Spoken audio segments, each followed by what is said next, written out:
last match for Money in the Bank is going to be the WWE World Heavyweight Championship ladder match between Seth Rollins and Dean Ambrose. I'm 100% assuming that Seth Rollins is retaining the title here, and that's not just because it's an easier kind of way to do it with a ladder match. You can have people interfere, you could have some kind of weird thing happen to Dean Ambrose, whatever the case may be. I just think there's no way that Dean Ambrose is going into SummerSlam as the champion, and it makes no sense for me at all to have him win and then just drop it. You know, if they were going to do that, they should have done it at Elimination Chamber. They teased that kind of stuff, but because they teased it, that's why it's not going to happen here. Seth Rollins definitely wins the title here, or retains the title, doesn't win it. And I can't imagine anybody having an opinion that changes my mind, but if you guys do, feel free. I'd love to hear that too. Anybody think Dean Ambrose is winning the title? Hell no. All right, you go ahead, Keelan. I was just saying, hell no. Okay, now back to you. All right, so Dean Ambrose, I think, has the potential to be a major, major star. We saw shades of that last year. I think a lot of people underestimate him. The fact that he ended up in a third-round draft spot on my team, so I mean, I'm the last person who should be really saying this as a thing, but it's kind of sad for him because I think this guy has so much potential. If we remember back when the Shield first came onto the scene, Dean Ambrose was the guy that everyone pegged right away to be the big breakout star out of the group. Besides Sean. Okay, besides Sean, whatever. Everyone thought Dean Ambrose was going to be the breakaway. And so far, it almost seems like he's been the guy who lagged behind. But I think people have just been sleeping on him. He has so much crowd energy when he is out there. He is able to just control them and get them behind him with everything he's doing. What I think we are going to be seeing with him is going to be very similar to what they did with Chris Jericho, or perhaps maybe a more contemporary example would be Daniel Bryan, where he's going to get so close to this title and they're just going to keep pulling it out from underneath his legs. And that's going to make people have so much sympathy and get behind him and love him even more. How I see this playing out, Roman Reigns is indeed winning that Money in the Bank earlier in the night. If you've been paying attention over the last couple months, we've been seeing this buddy thing going on between Dean Ambrose and Roman Reigns. Two good old bros. It's been really fishy to me from the start. I can see Roman Reigns turning his back on Dean Ambrose, and I could see Roman Reigns becoming the new face of the Authority. I thought you were going to say of fear. No, I mean, they're pretty much bringing real life into that story then. I mean, this is the guy that the company picked, tried to shove down everybody's throats, and everybody resented him. Why not make that his character? He will be the biggest heel by far. Not that Seth Rollins is doing a bad job, but if you want to keep things fresh, I was listening to the Stone Cold podcast earlier, and they mentioned a very big thing in live television and anything when you're doing hosting. You always want to pull the carpet out just before something gets stale. So that why they seem like they're splitting up everything with J&J and Kane and maybe even getting Seth Rollins out of the Authority as well. I think they're looking for somebody new. And while it may look like they might be going with Kevin Owens, I think Roman Reigns would be a much better fit for that. People have been saying he needs to do a big heel run before he could be the big baby face. Well, there you go. All these things just seem to line into place. And again, the way that would work out, Dean Ambrose wins the ladder match, holds that title for however long before Roman Reigns comes out, cashes that in.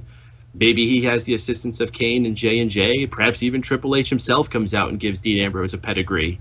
Roman Reigns cashes in, pins him, gets the WWE title. And that way we don't have to worry about him carrying around a briefcase. He could be carrying around a WWE title, and he doesn't have to come through the crowd because fuck those people. He comes out on the stage like a champion. Yeah.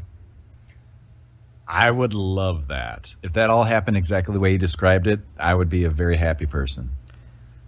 The issue is that's the way I was too smart thinking. for WWE. Is it? Listen, dude, I think there's a good We chance can hate that all we could want. happen. we can hate all we want. Let's not forget that this is the company that won. This is the company who banded all the territories together. Vince McMahon, as senile as he may be sometimes, he is still one of the most genius guys in wrestling history, and he has a lot of smart people working underneath him. Triple H, Dusty Rhodes, all these guys are there. They could still do amazing things, and they still do.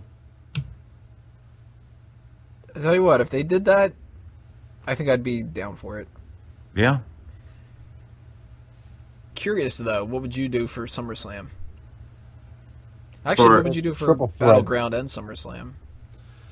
Battleground would probably be 1-on-1 of Roman Reigns and Dean Ambrose. And then SummerSlam, I would do the triple threat with Seth Rollins involved. Or you could do the triple threat at Battleground. Oh, man. And then have Triple H and Seth Rollins at SummerSlam. Because the question is, where do you put Brock Lesnar after that? Mm-hmm. That's where I was going to get at. If you do could you Seth still Rollins do... and Lesnar and him, yeah, it's well, kinda... no, that's my question. Could you still do a Lesnar-Seth Rollins match without the title involved? A singles match? I don't think so. You kind of could, because he could say, yo, you fucking got in the way, you're the asshole that did that, I want to kick your ass. Brock Lesnar goes in as the babyface, Seth Rollins is still being a heel, because just because Roman Reigns turns heel doesn't mean that Seth Rollins has to turn babyface. No, because now he has even more egg on his face. Mm-hmm. People are going to love laughing at him even more. And Brock Lesnar comes in, beats the shit out of Seth Rollins. Dean Ambrose has a match against Roman Reigns. Roman Reigns.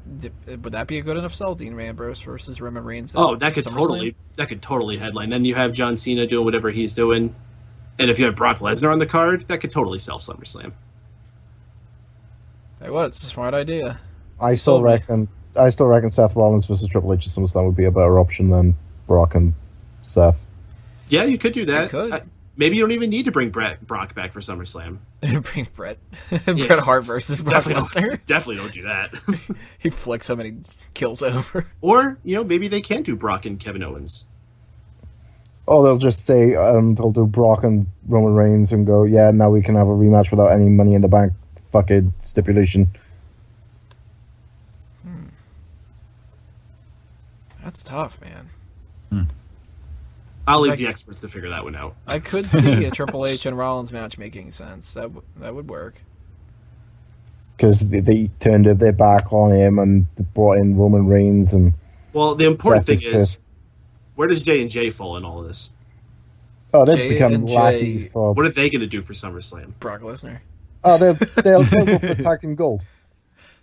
Oh, that would be fucking amazing. What if they do go for the tag titles? We were trying to think of who would be a big enough thing for that against the New Day. I'd love to see J&J have tag team gold.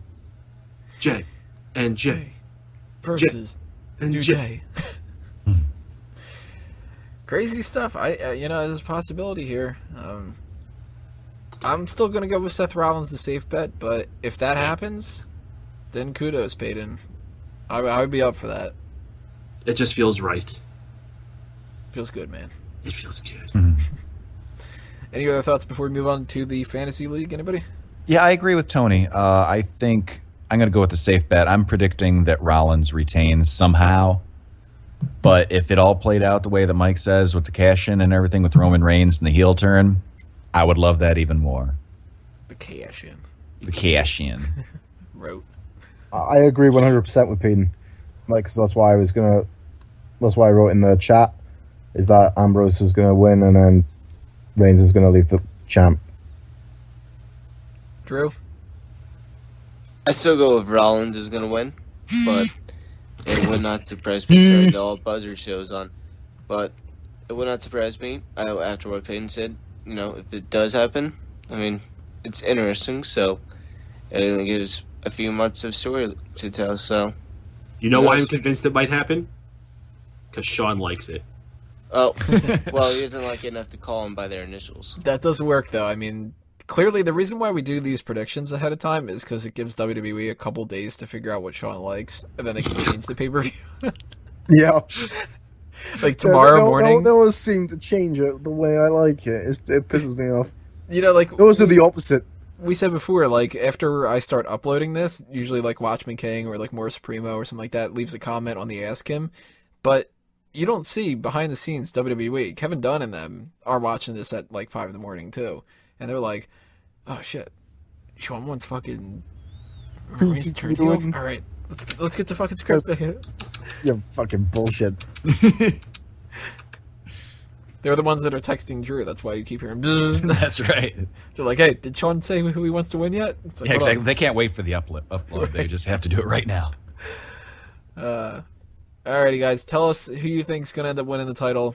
You think that there's going to be a cash-in? What would you like to happen? Do you think that Peyton's idea is a good idea, or do you want something else to happen?